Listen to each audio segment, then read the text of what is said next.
CHAPTER XXIX. The Effect of a Cannon Shot A Happy Reunion of a Somewhat Moist Nature Retrospect and Explanations An Awful Dive New Plans The Last of the Coral Island. I almost fell upon the deck with a tumult of mingled emotions that filled my heart as I gazed ardently towards my beautiful island. It was still many miles away, but sufficiently near to enable me to trace distinctly the well-remembered outlines of the two mountains. My first impulse was to utter an exclamation of gratitude for being carried to my former happy home in safety; my second, to jump up, clap my hands, shout, and run up and down the deck, with no other object in view than that of giving vent to my excited feelings. Then I went below for the telescope, and spent nearly 10 minutes of the utmost impatience in vainly trying to get a focus, and in rubbing the skin nearly off my eyes, before I discovered that, having taken off the large glass to examine the phosphoric water with, I had omitted to put it back on again. After that, I looked up impatiently at the sails, which I now regretted having lowered so hastily, and for a moment thought of hoisting the main topsail again; but recollecting that it would take me full half a day to accomplish, and that at the present rate of sailing 2 hours would bring me to the island, I immediately dismissed the idea. The remainder of the time I spent in making feverish preparations for arriving and seeing my dear comrades. I remembered that they were not in the habit of rising before 6, and as it was now only 3, I hoped to arrive before they were awake. Moreover, I set about making ready to let go the anchor, resolving in my own mind that as I knew the depth of water in the passage of the reef and within the lagoon, I would run the schooner in and bring up opposite the bower. Fortunately, the anchor was hanging at the cathead, otherwise I should never have been able to use it. Now I had only to cut the tackling, and it would drop of its own weight. After searching among the flags, I found the terrible black one, which I ran up to the peak. While I was doing this, a thought struck me. I went to the powder magazine, brought up a blank cartridge, and loaded the big brass gun, which, it will be remembered, was unhoused when we set sail; and as I had no means of housing it, there it had stood, bristling alike at fair weather and foul all the voyage. I took care to grease its mouth well, and before leaving the forepart of the ship, thrust the poker into the fire. All was now ready. A steady 5-knot breeze was blowing, so that I was now not more than a quarter of a mile from the reef. I was soon at the entrance, and as the schooner glided quickly through, I glanced affectionately at the huge breaker, as if it had been the same one I had seen there when I bade adieu, as I feared for ever, to the island. On coming opposite the Water Garden, I put the helm hard down. The schooner came round with a rapid, graceful bend, and lost way just opposite the bower. Running forward, I let go the anchor, caught up the red-hot poker, and applied it to the brass gun, and saluted the mountains with a bang such as only once before broke their slumbering echoes. Effective although it was, however, it was scarcely equal to the bang with which, instantly afterward, Peterkin bounded from the bower in scanty costume, his eyeballs starting from his head with surprise and terror. One gaze he gave, one yell, and then fled into the bushes like a wild cat. The next moment Jack went through exactly the same performance, the only difference being that his movements were less like those of Jack in the Box, though not less vigorous and rapid than those of Peterkin. "Hallo!" I shouted, almost mad with joy. "What ho! Peterkin! Jack! Hallo! It's me!" My shout was just in time to arrest them. They halted and turned round, and the instant I repeated the cry I saw that they recognised my voice by both of them running at full speed towards the beach. I could no longer contain myself. Throwing off my jacket, I jumped overboard at the same moment that Jack bounded into the sea. In another moment we met in deep water, clasped each other round the neck, and sank, as a matter of course, to the bottom. We were well nigh choked, and instantly struggled to the surface, where Peterkin was fluttering about like a wounded duck, laughing and crying by turns, and choking himself with salt water. It would be impossible to convey to my reader, by description, an adequate conception of the scene that followed my landing on the beach, as we stood embracing each other indiscriminately in our dripping garments, and giving utterance to incoherent rhapsodies mingled with wild shouts. It could be more easily imagined than described, so I will draw a curtain over this part of my history, and carry the reader forward over an interval of 3 days. During the greater part of that period Peterkin did nothing but roast pigs, taro, and breadfruit, and ply me with plantains, plums, potatoes, and cocoa nuts, while I related to him and Jack the terrible and wonderful adventures I had gone through since we last met. After I had finished the account, they made me go all over it again, and when I had concluded the second recital, I had to go over it again, while they commented upon it piecemeal. They were much affected by what I told them of the probable fate of Avatea, and Peterkin could by no means brook the idea of the poor girl being converted into a long pig. As for Jack, he clenched his teeth and shook his fist towards the sea, saying at the same time that he was sorry he had not broken Taro's head, and he only hoped that one day he should be able to plant his knuckles on the bridge of that chief's nose. After they had pumped me dry, as Peterkin said, I begged to be informed of what had happened to them during my long absence, and particularly as to how they got out of the diamond cave. "Well, you must know," began Jack. "After you had dived out of the cave, on the day you were taken away from us, we waited very patiently for half an hour, not expecting you to return before the end of that time. Then we began to upbraid you for staying so long when you knew we would be anxious. But when an hour passed we became alarmed, and I resolved at all hazards to dive out and see what had become of you, although I felt for poor Peterkin, because, as he truly said, `If you never come back, I'm shut up here for life.' However, I promised not to run any risk, and he let me go, which, to say truth, I thought very courageous of him." "I should just think it was," interrupted Peterkin, looking at Jack over the edge of a monstrous potato which he happened to be devouring at the time. "Well," continued Jack, "you may guess my consternation when you did not answer to my halloo. At first I imagined that the pirates must have killed you, and left you in the bush, or thrown you into the sea. Then it occurred to me that this would have served no end of theirs, so I came to the conclusion that they must have carried you away with them. As this thought struck me, I observed the pirate schooner standing away to nor'ard, almost hull down on the horizon, and I sat down on the rocks to watch her as she slowly sank from my sight. And I tell you, Ralph, my boy, that I shed more tears that time at losing you than I have done, I verily believe, all my life before." "Pardon me, Jack, for interrupting," said Peterkin. "Surely you must be mistaken in that. You've often told me that when you were a baby you used to howl and roar from morning to " "Hold your tongue, Peterkin!" cried Jack. "Well, after the schooner had disappeared, I dived back into the cave, much to Peterkin's relief, and told him what I had seen. We sat down and had a long talk over this matter, and then we agreed to make a regular systematic search through the woods, so as to make sure at least that you had not been killed. But we now thought of the difficulty of getting out of the cave without your help. Peterkin became dreadfully nervous when he thought of this, and I must confess I felt some alarm, for, of course, I could not hope alone to take him out so quickly, as we two together had brought him in. And he himself vowed that if we had been a moment longer with him that time, he would have had to take a breath of salt water. However, there was no help for it, and I endeavoured to calm his fears as well as I could. "For," said I, "you can't live here, Peterkin." To which he replied, "Of course not, Jack. I can only die here, and as that's not at all desirable, you had better propose something."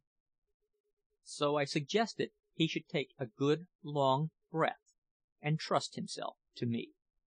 "Might we not make a large bag of cocoa nut cloth?" into which I could shove my head and tie it tight around my neck?" he asked with a haggard smile. "It might let me get one breath under water." "No use," said I. "It would fill in a moment, and suffocate you. I see nothing for it, Peterkin, if you really can't keep your breath so long, but to let me knock you down and carry you out while in a state of insensibility." But Peterkin didn't relish this idea. He seemed to fear that I would not be able to measure the exact force of the blow, and might, on the one hand, hit him so softly as to render a second or third blow necessary, which would be very uncomfortable; or, on the other hand, give him such a smash as would entirely spoil his figurehead, or mayhap knock the life out of him altogether. At last I got him persuaded to try to hold his breath, and commit himself to me; so he agreed, and down we went. But I had not got half way through when he began to struggle and kick like a wild bull, burst from my grasp, and hit against the roof of the tunnel. I was therefore obliged to force him violently back into the cave again, where he rose panting to the surface. In short, he had lost his presence of mind, and "Nothing of the sort!" cried Peterkin indignantly. "I only lost my wind, and if I had not had presence of mind to kick as I did, I should have bust in your arms." "Well, so be it," resumed Jack with a smile; "but the upshot of it was that we had to hold another consultation on the point, and I really believe that had it not been for a happy thought of mine, we should have been consulting there yet." "I wish we had," again interrupted Peterkin with a sigh. "I'm sure, Ralph, if I had thought that you were coming back again, I would willingly have awaited your return for months rather than have endured the mental agony which I went through. But proceed." "The thought was this," continued Jack, "that I should tie Peterkin's hands and feet with cords, and then lash him firmly to a stout pole about 5 feet long, in order to render him quite powerless and keep him straight and stiff. You should have seen his face of horror, Ralph, when I suggested this! But he came to see that it was his only chance, and told me to set about it as fast as I could. `For,' said he, `this is no joking, Jack, I can tell you, and the sooner it's done the better.' I soon procured the cordage and a suitable pole, with which I returned to the cave and lashed him as stiff and straight as an Egyptian mummy. And to say truth, he was no bad representation of what an English mummy would be, if there were such things, for he was as white as a dead man. "Now," said Peterkin in a tremulous voice, "swim with me as near to the edge of the hole as you can before you dive. Then let me take a long breath, and as I shan't be able to speak after I've taken it, you'll watch my face, and the moment you see me wink, dive. And oh," he added earnestly, "pray don't be long." I promised to pay the strictest attention to his wishes, and swam with him to the outlet of the cave.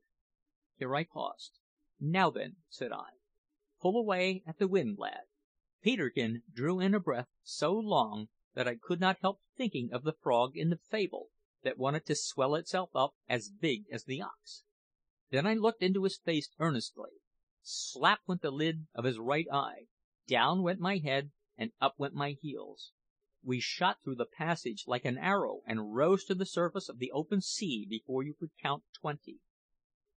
Peterkin had taken in such an awful load of wind that on reaching the free air he let it out with a yell loud enough to have heard a mile off; and then the change in his feelings was so sudden and great that he did not wait till we landed, but began, tied up as he was, to shout and sing for joy as I supported him with my left arm to the shore.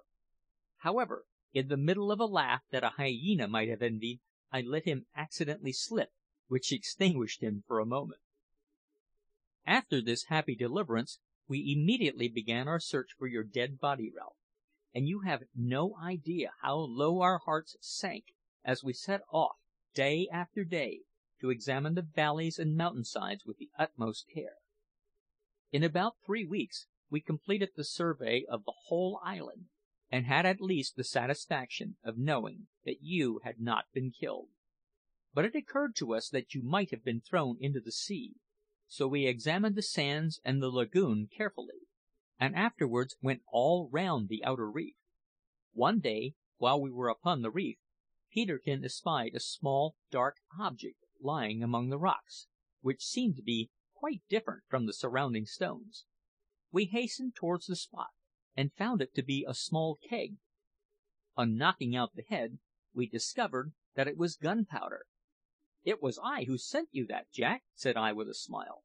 "Fork out!" cried Peterkin energetically, starting to his feet and extending his open hand to Jack. "Down with the money, sir, else I'll have you shut up for life in a debtor's prison the moment we return to England." "I'll give you an IOU in the meantime," returned Jack, laughing; "so sit down and be quiet. The fact is, Ralph, when we discovered this keg of powder, Peterkin immediately took me a bet of £1,000 that you had something to do with it, and I took him a bet of 10,000 that you had not." "Peterkin was right, then," said I, explaining how the thing had occurred. "Well, we found it very useful," continued Jack, "although some of it had got a little damp; and we furbished up the old pistol, with which Peterkin is a crack shot now. But to continue, we did not find any other vestige of you on the reef, and finally gave up all hope of ever seeing you again. After this, the island became a dreary place to us, and we began to long for a ship to heave in sight and take us off. But now that you're back again, my dear fellow, it looks as bright and cheerful as it used to do, and I love it as much as ever." "And now," continued Jack, "I have a great desire to visit some of the other islands of the South Seas. Here we have a first-rate schooner at our disposal, so I don't see what should hinder us."